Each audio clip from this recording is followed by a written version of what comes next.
অর্থ ফিরিয়ে এনে কলকারখানা গড়ে তোলো, জ্বালানি বিদ্যুৎ এবং শিল্পপণ্য সহ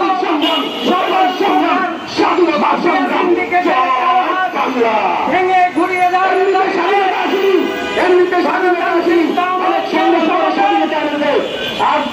আপনারা জানেন যে কর্তৃত্ববাদী সরকার জানুয়ারি 8 তারিখে একটি ভোটারবিহীন নির্বাচনের মাধ্যমে ক্ষমতাকে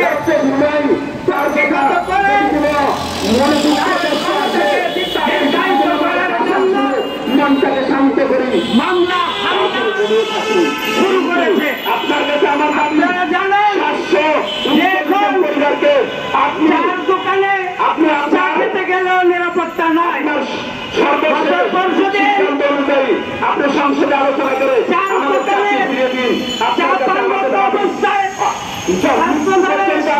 দাবি আমার সভাপতি না থাকতে আমরা শ্রাবণের উপর হাতুড়ি বাহিনী, হেলমেট বাহিনী, নানা নামের বাহিনী ঝাঁপিয়ে পড়েছে।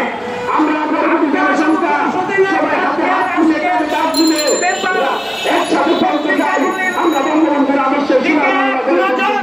এই বলে আমার তাকিয়ে দেখেন বক্তব্য সকল জাতীয় দৈনিকে হেডলাইন হয়েছে সন্ত্রাসকে কেন্দ্র করে আইন শৃঙ্খলা পরিস্থিতি এমন ভাবে বিঘ্নিত হয়েছে, এতটা অরাজক অবস্থা তৈরি হয়েছে যে পত্রিকার প্রথম পাতায় কোনো খবর নেই।